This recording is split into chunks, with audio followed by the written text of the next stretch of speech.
శ్రీమాత్రే నమ. జయ గురు దత్తాత్రేయ నమ.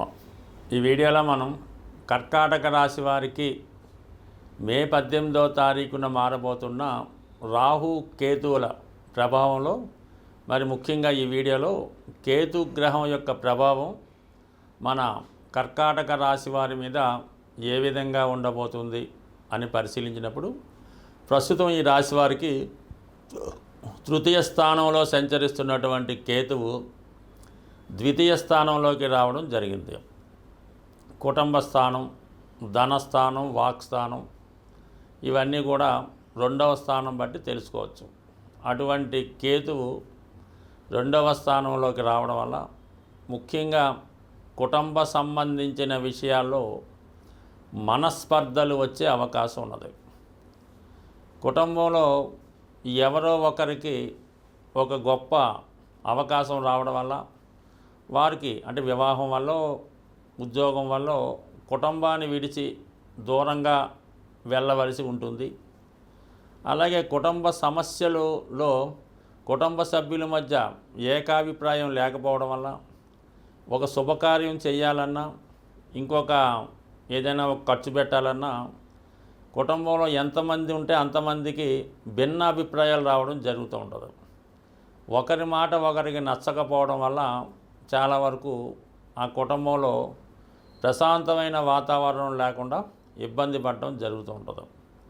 ముఖ్యంగా ఆ కుటుంబ యజమాని అంటే మీరు కర్కాటక రాశిలో ఒక గృహానికి, ఒక కుటుంబానికి యజమాని అయి ఉంటే మీరు మంచి చెప్పినా కూడా దాన్ని వారు చెడుగా అర్థం చేసుకొని మిమ్మల్ని ఏమీ తెలియని వ్యక్తిగా, చేతకాని వ్యక్తిగా జమ కట్టడం జరుగుతూ ఉంటుంది. అయితే ఆర్థిక విషయాల్లో కూడా అనవసర ఖర్చులు చాలా ఎక్కువగా కనబడడం జరుగుతూ ఉంటుంది. అది దేనికి ఖర్చు పెట్టాలో కూడా తెలియని విషయంలో ఎక్కువ కనబడుతూ ఉంటుంది. ఏ చిన్న పని వచ్చినా కూడా దానికి అనవసర ఖర్చు వల్ల ధనం యొక్క విలువ తెలియనట్టు ఖర్చు అవ్వడం జరుగుతూ ఉంటుంది. సో ఇది ఈ విధంగా జరుగుతుంటే మరి కుటుంబ సభ్యుల యొక్క ఆలోచన విధానంలో మార్పు రావడం వల్ల కుటుంబంలో ఎవరన్నా ఒకరు కుటుంబాన్ని విడిచి దూరంగా వెళ్ళడం కానీ, ఏదైనా ఒక కోర్సు నేర్చుకొని దాంట్లోకి వెళ్ళడం కానీ జరుగుతూ ఉంటుంది.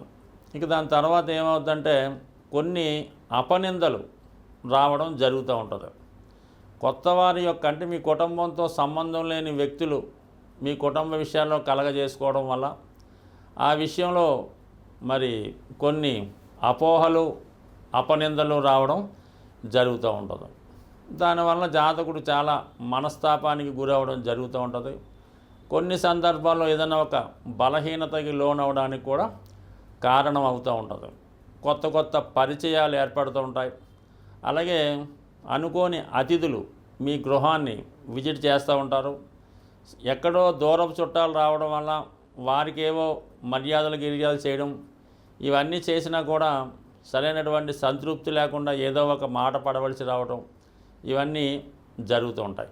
దాని తర్వాత ముఖ్యంగా కుటుంబంలో జరగవలసినటువంటి వివాహ వేడుకలు, పుణ్య కార్యక్రమాలు లాంటివి ఏదో విధంగా వాయిదా పడడం జరుగుతూ ఉంటుంది. అలాగే ప్రాథమికంగా ఆరోగ్య విషయంలో ఈ కంటికి సంబంధించినటువంటివి లేదా మీకు టీత్ అంటే పళ్ళకు సంబంధించినటువంటి వ్యాధులు వచ్చే అవకాశం ఉంది. కొంతమందికి ఈ సమయంలో కంటికి ఏదైనా క్యాట్రాక్ట్ సర్జరీ కానీ, కళ్ళవి టెస్ట్ చేయించుకొని చూపు సరి చేసుకోవడం కానీ ఇలాంటి కార్యక్రమాలు కూడా చేపట్టడం జరుగుతూ ఉంటుంది.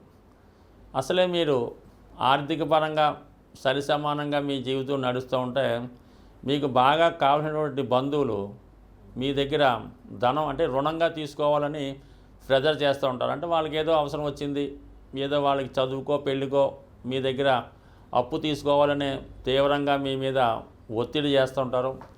మీరు మొగమాటంకో వేరే కారణాల వల్ల చూద్దాం అంటుంటారు తప్ప మీకు అవకాశం అయితే ఉండదు. అలా కాకుండా మీరు ఇవ్వగలిగే సామర్థ్యం, స్తోమత ఉంటే కంపల్సరీగా మీకు ఎవరైతే అప్పు అడుగుతున్నారో వారికి సహాయం చేయండి. లేని పక్షంలో అది నిర్మమాటంగా ముందుగానే చెప్పడం మంచిది. చివరి నిమిషం దాకా వాళ్ళు మీ మీద నమ్మకం పెట్టుకొని తీరా మీరు ఇవ్వలేక ఇబ్బంది పడడం, మాట పడడం జరిగే అవకాశం ఉంది. బట్ ఏదైనా ఈ సందర్భంలో మీరు మంచి చేద్దామని వెళ్తే చెడు ఎదురయ్యే అవకాశం ఉంటుంది. కాబట్టి సాధ్యమైనందుకు ఎవరికన్నా ప్రామిస్ చేసే ముందు అది మనం ఎంతవరకు ఫుల్ఫిల్ చేయగలం అన్న విషయాన్ని ఆలోచించి అవతల వారికి ప్రామిస్ చేయవలసి ఉంటుంది. ఇది ఖచ్చితంగా పాటించవలసినటువంటి విషయం. ఇక ఎవరైతే ఈ వాక్కుని ఉపయోగించి జాబ్ చేస్తుంటారంటే కొంతమంది టీచర్లు, లాయర్లు, జ్యోతిష్కులు, అంటే వాక్ స్థానం ద్వారా ధనానికి సంబంధించే పౌరోహిత్యులు, హోమయజ్ఞాలు చేస్తున్న వారికి చాలా వరకు వారి యొక్క ఉద్యోగంలో అభివృద్ధి రావడం జరుగుతుంటుంది.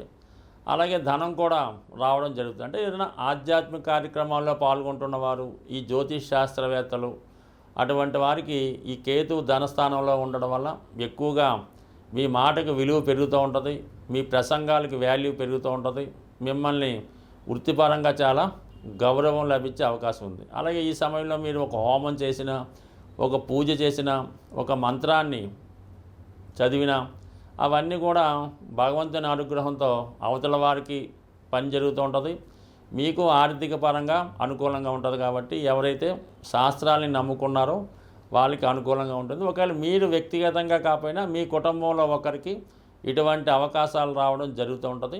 అలాగే ఈ సమయంలో కుటుంబ సమేతంగా ఏదైనా పుణ్య కార్యక్రమాల్లోనూ, యజ్ఞ యాగాది హోమాల్లోనూ పాల్గొనడం జరుగుతూ ఉంటుంది.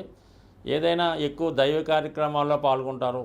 ఎన్ని కార్యక్రమాలు చేసినా, ఏం చేసినా కూడా కుటుంబంలో అప్పటికప్పుడే చాలా ఆనందంగా, సంతోషంగా ఉంటారు. మళ్ళీ ఎంబటినే ఏదో గొడవపడి ఒక 10-15 రోజులు ఇబ్బందికరంగా ఉండడం జరుగుతూ ఉంటుంది. బట్ ఏదైనా జాతకుడికి ఒక విధమైనటువంటి అసహనం, వైరాగ్యం ఏర్పడే అవకాశం ఉంది. కేతుగ్రహం మనకి సంపూర్ణంగా సహకరించాలంటే మరి విఘ్నేశ్వరుడి యొక్క ఆరాధన వల్ల మనకి కేతువు సంతృప్తి చెందడం జరుగుతూ ఉంటుంది. అందుకని కంపల్సరిగా ఈ కేతువు పెట్టినటువంటి ఇబ్బందులు నుంచి, అంటే కేతువు ఇబ్బందులు ఏముంది, ఏ పని ప్రారంభించినా మధ్యలో ఆగుతుంటుంది.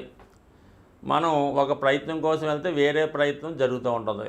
విద్యార్థులకి చదువు మీద ఆసక్తి తగ్గి మిగతా విషయాల మీద ఆసక్తి వెళ్తుంది. బట్ ఏదైనా కంపల్సరిగా కేతుగ్రహం అంటే విఘ్నేశ్వరుడు యొక్క ఆరాధన, సంకటనాశన గణేష్ స్తోత్రం చదువుకోవడం, సంకష్టహర చతుర్థి రోజు కంపల్సరిగా ఉపవాసం ఉండి విధి విధానంగా మరి ఉదయం పూట ఏదన్నా గణపతి హోమం జరుగుతుంటే అందులో పాల్గొనడం, ప్రదోష వేళ సాయంకాలం అభిషేకంలో పాల్గొనడం వల్ల చక్కగా ఈ యొక్క విఘ్నేశ్వరుడి యొక్క అనుగ్రహంతో కేతుగ్రహ అనుగ్రహం లభిస్తుంది.